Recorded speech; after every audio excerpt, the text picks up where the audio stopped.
Hi മച്ചാൻ, ഇപ്പോൾ എൻ്റെ കയ്യിലുള്ളത് സാംസങ്ങിൻ്റെ A73 5G എന്ന് പറഞ്ഞ മോഡലാണ്. ഒരു രക്ഷയില്ലാത്ത മോഡലാണ് മച്ചാൻ. ഇറങ്ങിയപ്പോൾ ഒരുപാട് സെയിലായ മോഡലും കൂടിയാണ്, നല്ല പ്രൈസുള്ള ഒരു മോഡലും കൂടിയായിരുന്നു. അപ്പോൾ ഇതിൻ്റെ കണ്ടീഷൻ ആദ്യമേ ഞാൻ കാണിച്ചു തരാം. അപ്പോൾ നോക്കിക്കോണം, കണ്ടാ എങ്ങനെയുണ്ട് സംഭവം. ഇത് ഉപയോഗിക്കുന്നത് പറഞ്ഞാൽ ഈ ലൈനിൻ്റെ ഗ്യാപ്പിലൂടെയൊക്കെ നോക്കിയാണ് ഉപയോഗിക്കുന്നത്.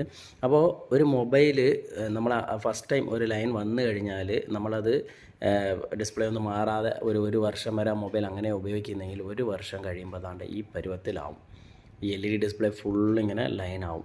ഈ മൊബൈൽ തറയിൽ വീണ് അങ്ങനെയൊന്നും ഡിസ്പ്ലേയിൽ ലൈൻ വന്നതല്ല. ഒരു വർഷത്തിന് മുമ്പ് ഒരു അപ്ഡേറ്റ് വന്നു, അത് ചെയ്തപ്പം ഒരു ലൈൻ വന്നു, അത് 2ആയി 3ആയി. അപ്പം ഡിസ്പ്ലേ മാറി, LED ഡിസ്പ്ലേ ഒക്കെ ഒറിജിനൽ മാറി യൂസ് ചെയ്യാനുള്ള ഒരു കപ്പാസിറ്റി ഇല്ല, അതുകൊണ്ട് അങ്ങനെ ഉപയോഗിക്കാൻ തുടങ്ങിയതാണ്. ഒരു വർഷം കഴിഞ്ഞപ്പോൾ ഇത്രയും ലൈൻസ് ആയിട്ടുണ്ട്. അപ്പോൾ ഒരു മൊബൈൽ ഫോണിൽ ഒരു ലൈൻ വന്നു കഴിഞ്ഞാൽ ഒരു വർഷം കഴിയുമ്പം എത്ര ലൈൻ ഉണ്ടാവും എന്നുള്ളതിന് ഒരു തെളിവാണ് ഈ മൊബൈൽ. നിങ്ങളുടെ കയ്യിൽ ഇതുപോലെ ഏതെങ്കിലും മൊബൈൽ ഉണ്ടെന്നുണ്ടെങ്കിൽ കമൻറ്റ് ചെയ്യാൻ മറക്കല്ലേ മച്ചാനെ. ബൈ.